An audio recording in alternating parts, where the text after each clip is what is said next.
Hello everyone, YouTube ચેનલમાં આપનું સ્વાગત છે. આપણે નવું ચેપ્ટર 13 સંભાવના સ્ટાર્ટ કરી દીધું છે. અત્યાર સુધી સંભાવનાનો ઉપયોગ અને 11th સાયન્સમાં આપણે સંભાવનાનું સૂત્ર જે P of A બરાબર R upon N લીધા, તો એ સૂત્રનો ઉપયોગ કેવી રીતે કરતા એ સમજ્યા છીએ. હવે વિદ્યાર્થી મિત્રો 12th સાયન્સનું સંભાવના શરૂ થાય છે. આ ટોપિકથી શરતી સંભાવના, તો નામ પરથી ખબર પડે સંભાવના મેળવવાની જ છે, પણ શરત એમાં કંઈક જોડાયેલી છે. તો આપણે સૌ પહેલા શરતી સંભાવના અને અર્થઘટન સમજવા માટે હું એવું કહું ઉદાહરણ સ્વરૂપે કે આપણે જ્યારે બે સિક્કા ઉછાળીએ, અહીંયા જે પેલું ઉદાહરણ લખેલી છે, બે સિક્કા ઉછાળીએ ત્યારે બે સિક્કા ઉછાળીએ તો બે છાપ મળવાની સંભાવના, બે કાટ મળવાની સંભાવના, આવું તો અત્યાર સુધી આપણે મેળવતા. એને બદલે હવે રકમમાં એવું લખેલું હોય કે બે સિક્કા ઉછાળતા પ્રથમ સિક્કા પર છાપ મળે જ છે. આ એ લોકોએ જ કહી દીધું, પ્રથમ સિક્કા ઉપર છાપ મળે જ છે. તો એ લોકોએ શરત આપી દીધી, કહેવાય કે નહીં, ત્યારે બીજા સિક્કા ઉપર પણ છાપ મળવાની સંભાવના. આ એક શરતી સંભાવનાનું ઉદાહરણ થઈ ગયું. ખ્યાલ આવ્યો વિદ્યાર્થી મિત્રો? બે સિક્કા ઉછાળતા પ્રથમ સિક્કા ઉપર તો છાપ મળે જ છે, ત્યારે બીજા સિક્કા ઉપર છાપ હશે એની સંભાવના તમારે કહેવાની છે. તો આપણને ખબર કેમ પડે કે આ બેઝિક સંભાવના છે કે શરતી સંભાવના? તો રકમમાં આમ થાય છે તેમ આપેલું હોય અથવા આવું બની ગયું છે, એ શરત આપણે ધ્યાનમાં લેવાની. આ સંભાવના, આ ઘટના બની ગઈ છે, એને ધ્યાનમાં લ્યો એટલે શરતી સંભાવના થઈ ગઈ. ઓકે, એટલે શરતી સંભાવના આગળ જેવો જ કન્સેપ્ટ, પણ એક ઘટના ઓલરેડી બની ચૂકી છે, એને સાપેક્ષે બીજી બનવાની સંભાવના. તો આ થઈ ગયું શરતી સંભાવનાની વાત. તો આપણે એને વ્યાપક સ્વરૂપે એમ કહીએ કે કોઈને કોઈ નિદર્શાવકાશ એસ કોઈ પણ નિદર્શાવકાશ લઈ લે, ઘટના ઈ અને એફ જે છે એની ઉપગણ તરીકે, એટલે એની સાથે જોડાયેલી હોય. હવે એમાં આપણે વિચારીએ કે ઘટના એફ અગાઉથી ઉદ્ભવી ચૂકે છે તેમ આપેલ હોય, જેમ અહીંયા આમ લખેલું હતું, તો આને આપણે ઘટના એફ કહી દઉં. ઘટના એફ ઉદ્ભવી ચૂકી છે તેમ આપેલ હોય, ત્યારે ઘટના ઈ બનવાની સંભાવના. તો આ એફ બની ગઈ છે એમ આપેલું છે, ત્યારે બીજા સિક્કા ઉપર છાપ મળવાની સંભાવના, તો એને આપણે ઈ ઘટના કહી દઈશું. તો ઈ બનવાની સંભાવનાને શરતી સંભાવના કહેવાય. ખ્યાલ આવ્યો વિદ્યાર્થી મિત્રો? શરતી સંભાવના એટલે બીજું કાંઈ નહીં, એક ઘટના ઓલરેડી બની ચૂકી છે, એને ધ્યાનમાં રાખીને આમની સંભાવના શોધવાની છે. ઓકે, તો તેને સંકેતમાં સામાન્ય રીતે જેમ હવે ઘટનાની સંભાવના આપણે P of A કે P of B વડે દર્શાવતા, એમ નહીં, જે બની ચૂકી છે એને ઓબ્લિક કરીને પેલા નીચે લખવામાં આવે છે. એટલે આપણું ધ્યાન હંમેશા અહીંયા રહેશે કે આ બની ગઈ છે, એક બની ગઈ છે, ત્યારે ઈ બનવાની સંભાવના મેળવીએ છીએ. એને કહેવાય શરતી સંભાવના, કન્ડિશનલ પ્રોબેબિલિટી. એને સંકેતમાં આ રીતે દર્શાવાય. અત્યાર સુધી આપણે માત્ર શું સમજાય તો કે સંકેત P of E oblique F લખેલું હોય તો હવે તમને વાંચતા આવડે, F બને છે ત્યારે E બનવાની સંભાવના. એટલે હંમેશા પહેલા છેદથી સ્ટાર્ટ કરવાનું અને ઓબ્લિક સ્વરૂપે લખવાનું છે વિદ્યાર્થી મિત્રો. આવું નહીં E upon F એવું લખતા નથી. ઓબ્લિક એવું દર્શાવે છે કન્ડિશન છે, F બને છે ત્યારે E બનવાની સંભાવના. એટલા માટે આપણે કન્ડિશન સ્વરૂપે હોવાથી ઓબ્લિક સ્વરૂપે લખીએ છીએ. ઓકે, હવે બીજું ઉદાહરણ લઈએ વિદ્યાર્થી મિત્રો, પછી હજી સૂત્ર ઉપર આવી. પાસો ફેંકીએ તો પાસો ફેંકીએ તો આપણને ખબર છે આમ કે 1 2 3 4 5 6 આ નિદર્શાવકાશ થઈ ગયો, બરાબર. પણ એમાંથી આપણે સંભાવના મેળવતા યુગ્માંક મળવાની સંભાવના, અયુગ્માંક મળવાની સંભાવના. સિમ્પલ આવો ક્વેશ્ચન આવતો 11th સાયન્સમાં તો આપણે 3/6 એવું કહી દેતા, બરાબર. પણ એને બદલે હવે થોડો પ્રશ્ન હટકે પૂછું છું, સમજજો બરાબર. પાસો ફેંકતા યુગ્માંક મળે છે તેમ આપેલ હોય તો જો ઓલરેડી યુગ્માંક તો મળે જ છે, એટલે તમે જ્યારે પાસો ફેંકો છો ને ત્યારે તમારા હાથમાં યુગ્મ જ આવે છે, એવું તમે કન્ડિશન સ્વરૂપે વિચારો. તો આપેલ હોય ત્યારે અંક 4 જ મળે, તમને અંક 4 જ મળે તે બનવાની સંભાવના, જે શરતી સંભાવનાનું ઉદાહરણ છે. હજી આપણે ક્યાંય સંભાવના ગોતતા નથી, માત્ર શરતી સંભાવના છે એમને ઓળખીએ છીએ. આ બને છે તેમ આપેલું હોય ત્યારે આ બનવાની સંભાવના. તો આ પ્રકારે શરતી સંભાવના હોઈ શકે. હવે વિદ્યાર્થી મિત્રો અહીંયા તમે એવું વિચારો કે યુગ્મ અંક મળે છે તેમ આપેલું હોય, તો અહીંયા બીજા પાસા, અહીંયા બીજા ઉદાહરણમાં પાસા માટેનું જે ઉદાહરણ છે, યુગ્મ અંક એટલે કેવા 2 4 6, બરાબર. નિદર્શાવકાશ કેવો આનો તો કે 1 થી 6, બરાબર. 1 2 3 4 5 6. હવે એક ઘટના બને છે તેમ આપેલું હોય ત્યારે અંક 4 મળવાની સંભાવના, તો અંક 4 મળે તે, બરાબર. હવે આપણે શું કામ કરવાનું થાય કે આ નિદર્શાવકાશ, આ ઘટના F, આ ઘટના E, આ બને છે ત્યારે આ બનવાની સંભાવના. તો આ બની ગઈ છે ત્યારે આ જોતી હોય તો આ બેના છેદગણની સંભાવના આવશે કે નહીં. એટલે આપણે સૂત્ર જોઈએ તો P of E oblique F કેવું થશે? F બને છે ત્યારે E બનવાની સંભાવના, બરાબર. સૂત્ર સમજૂતી માટે આપણે વિચારીએ, F બને છે મીનિંગ કે આપણા માટે F જ દુનિયા થઈ ગઈ કે નહીં, બરાબર. સમજો વિદ્યાર્થી મિત્રો, અગાઉ જેવી જ સંભાવના છે. કુલ પરિણામો, બરાબર, કુલ પરિણામો અને ઘટનાના અનુકૂળ પરિણામો જે આપણે સૂત્ર કહેતા ઈ જ છે, પણ લખાયેલું અલગ રીતે. આ આપણા માટે કુલ પરિણામો થઈ ગયા, બરાબર. અને આમાંથી જ આની હારે જે છેદગણ આવશે ઈ એનો અનુકૂળ પરિણામ હશે કે નહીં? આની હારે જે છેદગણ આવશે, કારણ કે આ બને છે ત્યારે આ બનવાની સંભાવના, આ બેનો છેદગણ જોશે. એટલે હવે તમને બરાબર રીતે સૂત્ર સમજાય. P of E oblique F આવું કેમ લખેલું હશે? F બને છે ત્યારે, તો એનો માટે ઈ કુલ ઘટકો થઈ ગયા. P of F એની સંભાવના છેદમાં લખવાની, અને ત્યારે ઈ બનવાની સંભાવના ક્યારે હોય? તો કે આ બેના છેદગણમાં આવતી હોય એટલી સંભાવના. એટલે જો થિયરિકલ દાખલો ગણવાનો થશે તો વિદ્યાર્થી મિત્રો આપણે સૂત્ર કેવી રીતે ઉપયોગ કરશું? જ્યારે શરતી સંભાવના મેળવવાની હોય ત્યારે આ બેનો છેદગણ ની સંભાવના અને છેદમાં જે નીચે જે ઓબ્લિક કરી લખેલું છે એની સંભાવના છેદમાં લખવાની. અને આ હંમેશા નોટ ઇક્વલ ટુ 0 હોય. એ તો સ્વાભાવિક છે. અશક્ય ઘટના હોય અને હું પછી એમાં શરતી સંભાવના લાગુ પાડું તો કોઈ મિનિંગ જ નથી. એટલે આ સૂત્ર મુજબ આપણે આગળ વધીશું. આ સૂત્રને જેવું ફોર્મ આપેલું હોય એ સ્વરૂપે લખી શકાય. જેમ કે P of A oblique B લખેલું હોય તો તમે હવે એનું અર્થઘટન એવું કહી શકો, B બને છે ત્યારે A બનવાની સંભાવના. એનું સૂત્ર આમ લખી શકાય, આ બેના છેદગણની સંભાવના છેદમાં P of B. આ રીતે આપણે દાખલામાં શરતી સંભાવના સૂત્રનો ઉપયોગ કરીશું. હવે વિદ્યાર્થી મિત્રો, આ જે સૂત્ર આપણે ભણ્યા શરતી સંભાવના સૂત્ર કહેવાય. જે રીતે છેદમાં સંભાવના આપેલી હોય, નીચે જે બની ગયું હોય એને અનુરૂપ આ બનવાની સંભાવનાનું સૂત્ર આપણે આ રીતે લાગુ પાડીએ છીએ. વિદ્યાર્થી મિત્રો, શરતી સંભાવના છે, પણ સંભાવના માટે જે ગુણધર્મ છે તો અગત્યનો કે કોઈ પણ ઘટનાની સંભાવના હંમેશા 0 થી શરૂ કરીને 1 સુધી જ હોય. આથી વિશેષ સંભાવનામાં ક્યારેય જવાબ આવે નહીં, આપણે ખબર છે. તો એ જ રીતે આ ગુણધર્મ તરીકે યાદ રાખીએ કે શરતી સંભાવના જવાબ પણ 0 થી 1 સુધીમાં જ હોય. એવી જ રીતે બીજા ગુણધર્મમાં સાબિત કરી દીધું 1 ક્યારે હોય વિદ્યાર્થી મિત્રો, કે ભાઈ એક ઘટના બને છે ત્યારે નિદર્શાવકાશ આવવાની સંભાવના. તો એ તો ચોક્કસ થઈ ગયું, કારણ કે આપણે અગાઉ એ કીધું હતું કે આ F અને E ઘટના હોય તો નિદર્શાવકાશના સભ્યો જ. તો અહીંયા આપણે બેનો છેદગણ વિચારીએ છેદમાં P of F. જ્યારે બેનો છેદગણ વિચારીએ ત્યારે આ મોટા ભાઈ જ આવવાના જવાબમાં, અને આ મોટા ભાઈ હોવાથી F છે ઈ S નો છેદગણ હોવાથી S નો ઉપગણ હોવાથી F છેદ S શું થાય? તો કે જે નાના ભાઈ હોય જ આવે. એટલે કે S છેદ F કરો તો મોટા ભાઈ સાપેક્ષે નાના ભાઈ, તો બેનો છેદગણ આપણે જે છેદગણમાં વાત કરતા એ છેદગણ હંમેશા P of F થઈ જાય. ઓકે, P of F હરીવાલા 1 કહેવાનો મીનિંગ હું એવું પૂછું કે પાંસા ઉપર યુગ્મ અંક મળે જ છે ત્યારે પાંસા ઉપર 1 થી 6 અંક આવવાની સંભાવના. તો યુગ્મ અંક આવે છે તો એનો મીનિંગ તો કંઈક તો કંઈક આવવાનું જ છે. એટલે ચોક્કસ ઘટના થઈ ગઈ. ઓકે, ગુણધર્મ માત્ર જાણકારી માટે. E ડેશ ઓબ્લિક F લખેલું છે, ડેશ આવે એટલે પૂરક ઘટના છે કે એની સંભાવનામાં જેમ આપણે P of A ડેશ માં તૈયાર કરતા, P of A ડેશ એટલે કેવી રીતે લખતા 1 માઇનસ P of A. તો સેમ વસ્તુ આ જ વસ્તુ શરતી સંભાવના માટે પણ લાગુ પડે છે કે ઉપર ડેશ આપેલું હોય અને ઓબ્લિક આપેલું F બની ગઈ છે તો એને તો કઈ અસર થતી જ નથી, ત્યારે E ડેશ બનવાની સંભાવના. તો સૂત્ર અગાઉ જેવું જ 1 minus P of E dash. અહીંયા E ડેશ હતું તો અહીં P of E oblique F ભેગું આવે. ખ્યાલ આવ્યો? એટલે અહીંયા ઘણી વખત સૂત્ર આ રીતે પણ ઉપયોગ કરે છે કે ઉપર E ડેશ હોય તો અહીંયા અસર E થાય, ઉલટું પણ કરી નાખે. બરાબર, આ પદ અહીંયા લઈ જાય, આ પદ અહીંયા લઈ જાય, તો પણ સૂત્ર આપણે આવડવું જોઈએ. એના પછી નેક્સ્ટ ચોથો ગુણધર્મ વિદ્યાર્થી મિત્રો એવો છે કે A યોગ B ઓબ્લિક C. એનો મીનિંગ C બની ગઈ છે ત્યારે A યોગ B બનવાની સંભાવના જેમ આપણે યોગગણનું સૂત્ર સંભાવના માટે હતું એ જ લાગુ પાડીએ. P of A plus P of B minus P of A છેદ B. પણ ઓબ્લિક C છે એ તો ઓલરેડી બની ગઈ છે, તો આપણે ખરેખર બોલાય એવું P of A oblique C plus P of B oblique C minus P of A છેદ B oblique C. Oblique C સાથે સાથે આવે, યોગગણનું સંભાવના સૂત્ર પણ સાચું છે. ઓબ્લિક C શરતી સંભાવના માટે પણ એ લાગુ પાડી શકાય.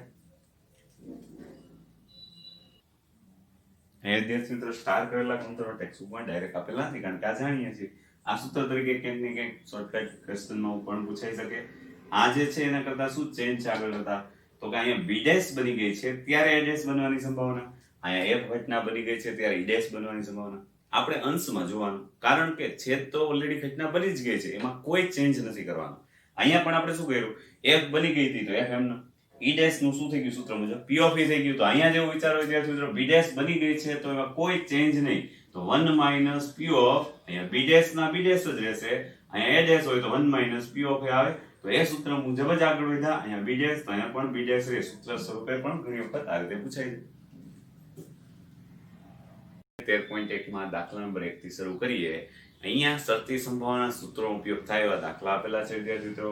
ઘટના V અને F માટે P of E આપેલું છે, P of F આપેલું છે, P of E છેદ F આપેલું છે, તો પછી P of E oblique F, અને આપણે બોલીશું એવી રીતે E ઓબ્લિક F એટલે કે F ઘટના બને છે ત્યારે E બનવાની સંભાવના આ મેળવો, અને F ઓબ્લિક E એટલે E બને છે ત્યારે F મેળવવાની સંભાવના.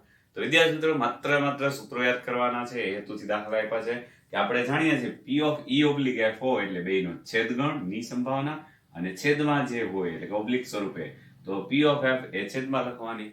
એ સૂત્ર મુજબ કિંમતો મૂકીએ અહીંયા તો P of E છેદ F થશે 0.2, P of F થશે વિદ્યાર્થી મિત્રો 0.3, તો સાદુરૂપ આપતા આવી જશે 2/3.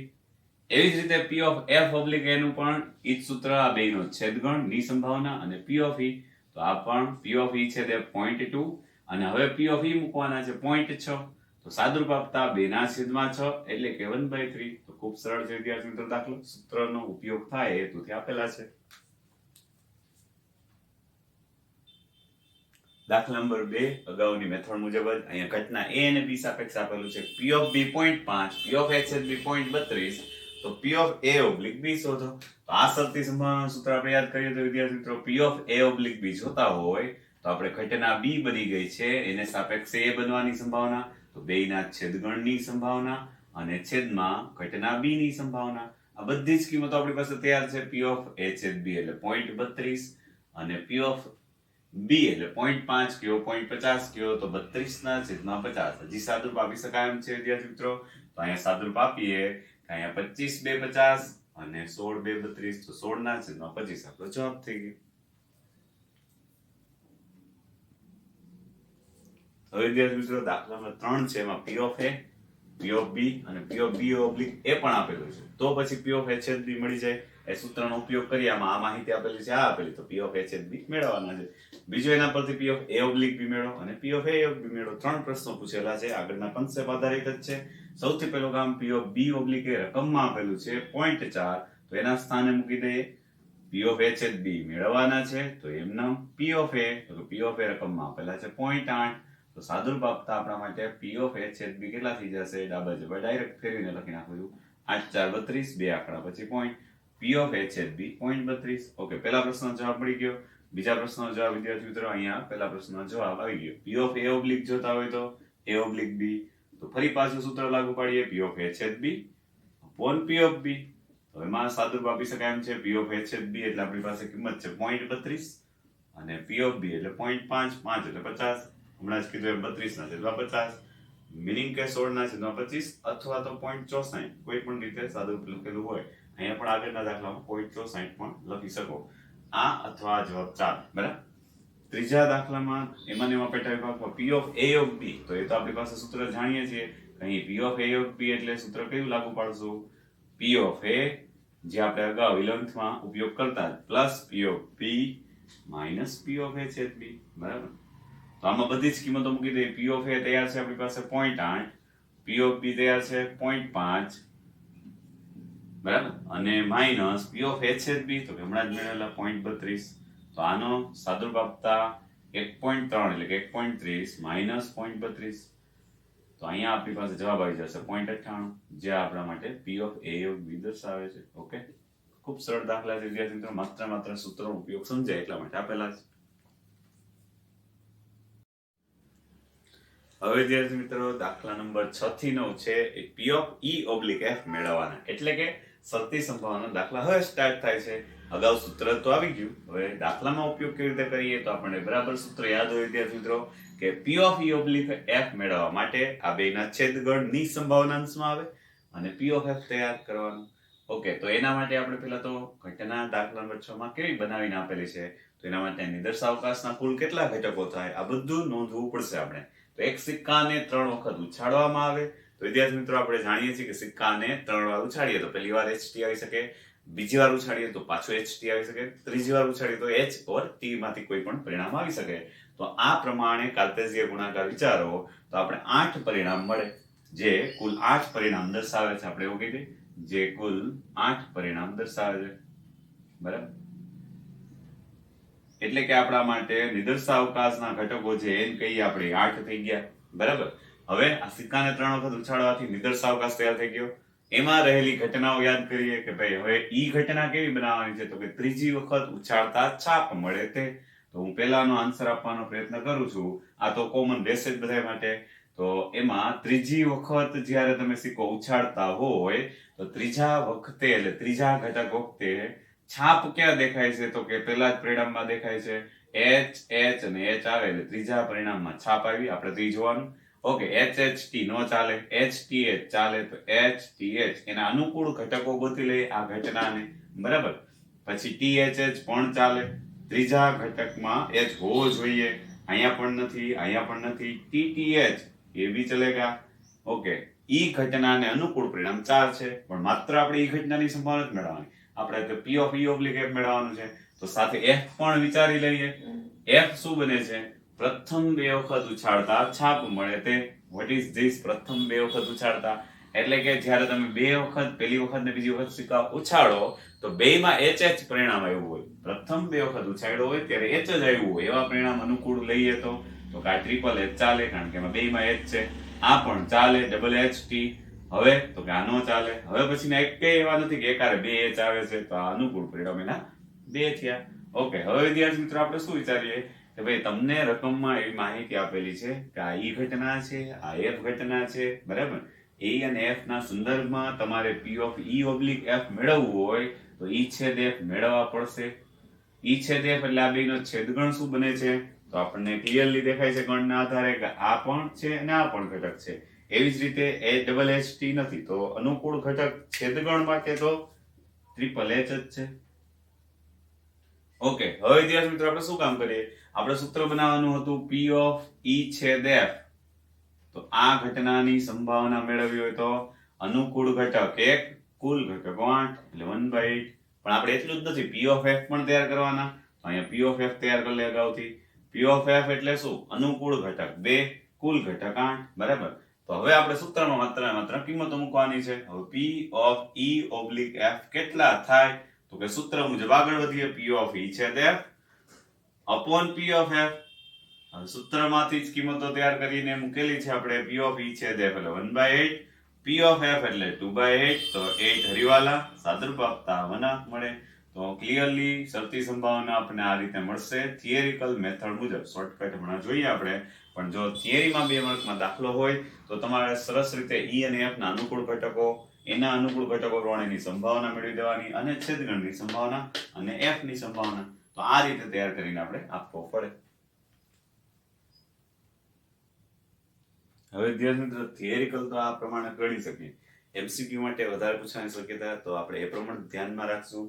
આપણે સરળતાથી સીધો જવાબ મળી જાય. શરતી સંભાવના કેવી રીતે? તો કે આપણે પહેલા તો ઘટના E અને F સમજવાની છે. ઘટના E અને F માં આપણે ધ્યાનમાં શું લેવાનું છે કે ભાઈ આ E ઘટના ત્રીજી વખત ઉછાળતા છાપ મળે તે છે. F ઘટના જ્યારે સિક્કા ઉછાળીએ ત્યારે પ્રથમ બે વખત છાપ મળે. પ્રથમ બે વખત ઉછાળીએ છાપ મળે. તો આપણા માટે P of E oblique F પૂછ્યું છે, તો આપણા માટે આના કુલ પરિણામો વિચારાય. F ઘટના માટેના કુલ, અને ત્યારે E ઘટનાના અનુકૂળ પરિણામ E ઓબ્લિક F ના સાપેક્ષે વિચારીએ તો વિદ્યાર્થી મિત્રો F માટે અનુકૂળ પરિણામ એટલે કે F માટે પ્રથમ બે વખત છાપ મળે છે, તો E આપણો કુલ થઈ ગયો. અહીં આપણે અગાઉ શોર્ટકટ કીધું હતું કે આ કુલ પરિણામ ધ્યાનમાં લ્યો. તો ટ્રિપલ H અને ડબલ HT. તો આ બે પરિણામને ધ્યાનમાં લ્યો કે ભાઈ હું જ્યારે સિક્કો ઉછાળું ત્યારે પ્રથમ બે વખત છાપ તો મને આ રીતે મળે, HHH, HHT. તો આ બે જ પરિણામને ધ્યાનમાં લ્યો. તો આ બે પરિણામમાંથી જ આપણો અનુકૂળ ઘટક આવવાનો છે. આ E ઓબ્લિક F માં F જે છે એને કુલ ગણી લ્યો, તમે કન્સિડર કરી લ્યો, તો E છે એમાંથી જ આવવાનું છે. તો E ઘટના શું છે એને ધ્યાનમાં લેતા, બે પરિણામને ધ્યાનમાં લેતા E ઘટના શું છે? ત્રીજી વખત ઉછાળતા છાપ મળે. તો ત્રીજી વખત ઉછાળતા છાપ મળે એવું તો એક જ અનુકૂળ પરિણામ છે. તો કુલ બે પરિણામમાંથી અનુકૂળ પરિણામ 1, તો વનામ સીધો જ જવાબ આવી ગયો. જ્યારે પણ આવો પ્રશ્ન પૂછે ત્યારે મગજમાં એવું રાખવાનું, આને ધ્યાનમાં કુલ તરીકે લ્યો, આને ધ્યાનમાં કુલ તરીકે લ્યો, અને ઉપર છે એમાંથી જ ગોતો અનુકૂળ ઘટક, કુલમાંથી જ ગોતો. તો સીધો શરતી સંભાવના સ્વરૂપે આપણે જવાબ મળી જશે. MCQ માટે સીધો જવાબ આપણે તૈયાર કરી શકીએ. હવે વિદ્યાર્થી મિત્રો દાખલા નંબર 6 માં બીજો જોઈએ. તો ઘટના તો એવી જ કે ભાઈ E ઘટના ઓછામાં ઓછી 2 છાપ મળે અને F ઘટના વધુમાં વધુ 2 છાપ મળે. નિદર્શાવકાશના કુલ 8 ઘટકો. E ઘટનામાં ઓછામાં ઓછી 2 છાપ, એનો મીનિંગ 2 છાપ તો જોઈએ જ. 3 છાપ હશે તો પણ ચાલશે. તો triple H, double HT, HTH અને THH આ એના અનુકૂળ ઘટકો થયા. એફ ઘટનાના અનુકૂળ ઘટકો વિચારીએ તો વધુમાં વધુ બે છાપ મળે. મીનિંગ કે 0 છાપ હશે તોય ચાલશે, 1 છાપ હશે તોય ચાલશે, 2 છાપ હશે તોય ચાલશે, 3 છાપ નહીં ચાલે તો આ સિવાયના તમામ ઘટકો આવી જશે એફ ઘટનાને અનુકૂળ ઘટકો. આપણે તો શું કામ કરવું છે વિદ્યાર્થી મિત્રો? P of E oblique F. તો અહીં અગાઉ લખી દીધું તેમ E oblique F શોધવા માટે સૂત્ર યાદ કરીએ તો ઈ છેદ F અને upon F. તો ઈ છેદ F એટલે કે અનુકૂળ ઘટકો આના ગોતીએ તો કે આ બેયનો છેદગુણ triple H, double H T, H T H, double H T, H T H ને T H H. તો આ ત્રણ ઘટકો અનુકૂળ ઘટકો થયા. તો આ ઘટનાની સંભાવના જ્યારે લેશું તો 3/8. P of F એટલે 7 અનુકૂળ ઘટકો 7/8. તો અહીંયાથી જશે P of E છેદ F 3/8. P of F એટલે 7/8. 8 હરીવાલા તો જવાબ થઈ જશે 3/7. વિદ્યાર્થી મિત્રો, અગાઉની જેમ અહીંયા MCQ માટે શોર્ટ ક્વેશ્ચન વિચારીએ તો MCQ માં સીધો જ આન્સર આપવો હોય તો આપણે હવે ડાયરેક્ટ કહીએ કે P of E oblique F કેમ લેશું? તો કે આ F ઘટનાના અનુકૂળ ઘટકો ધ્યાનમાં લેતા, આને ધ્યાનમાં લેતા કેટલા છે કુલ ઘટકો? તો કે 7. એટલે 7 ઘટકોને ધ્યાનમાં લેતા બરાબર 2 છાપ આવી જાય. કારણ કે અહીંયા એમ લખ્યું છે ને ઓછામાં ઓછી 2 છાપ, વધુમાં વધુ 2 છાપ મળે છે ત્યારે ઓછામાં ઓછી 2 છાપ, ઓછામાં ઓછી 2 કરતા વધુ આવશે તો 2 જ આવે. તો બરાબર 2 છાપ મળે એવા અનુકૂળ ઘટકો છે 3. તો આ પણ જવાબ સીધો શોર્ટ ક્વેશ્ચન આવી ગયો. ત્રીજો દાખલો વિદ્યાર્થી મિત્રો, એમાં ઘટના એવી આપેલી છે વધુમાં વધુ 2 કાંટા મળે. આનું અર્થઘટન શું? કે 2 થી તો વધારે કાંટા આવવા જોઈએ નહીં. 1 કાંટો આવે તો પણ ચાલે, 0 કાંટા આવે તો પણ ચાલે. મીનિંગ કે અહીંથી સ્ટાર્ટ કરીએ આપણે ઘટનાના અનુકૂળ ઘટકો. આ 0 કાંટો હોવાથી ચાલશે, 1 કાંટો હોવાથી ચાલશે અને 2 કાંટા હોવાથી આ આવશે નહીં. એમાં છેલ્લો ઘટક નહીં આવે. અને F ઘટના જો ઓછામાં ઓછો 1 કાંટો મળે તો ઓછામાં ઓછો 1 કાંટો હોવો જ જોઈએ. તો આ પણ ચાલે, આ પણ, આ બધા 1 કાંટો, 2 કાંટા અને 3 કાંટા. તો એમાં શરૂઆતનો ઘટક નહીં આવે. હવે વિદ્યાર્થી મિત્રો, આપણે તો P of E oblique F માટે થિયરિકલ સાબિતી માટે ઈ છેદ F તૈયાર કરીએ તો અંડરલાઈન કરેલા 6 ઘટકો એમના આવી જાય. H H T, H T H, T H H, H T T અને T H T double T H. બરાબર. આ 6 ઘટક એના અનુકૂળ ઘટકો થઈ ગયા. તો P of E છેદ F જ્યારે મેળવવાનું થશે તો કુલ ઘટકો 8 માંથી અનુકૂળ ઘટકો 6. P of F મેળવવાનું થશે તો કુલ ઘટકો 8 એમાંથી અનુકૂળ ઘટકો 7. અહીંયા કિંમત મૂકી દે. P of E છેદ F, E છેદ F એટલે 6/8, અહીંયા 7/8. આમ જો તો સીધું ઈ કરી શકીએ આપણે શોર્ટકટ સ્વરૂપે. અગાઉ કર્યું એમ MCQ માટે શોર્ટકટ શું કહેવાય કે જો તમારે P of E oblique F આવા વખતે જોતું હોય તો આને ધ્યાનમાં લેતા ઓછામાં ઓછો 1 કાંટો મળે છે એવા કુલ ઘટકો 7 માં ધ્યાનમાં લઈએ તો એમાં 6 ઘટકો આવા પ્રકારે છે જે જરૂરિયાત મુજબના છે.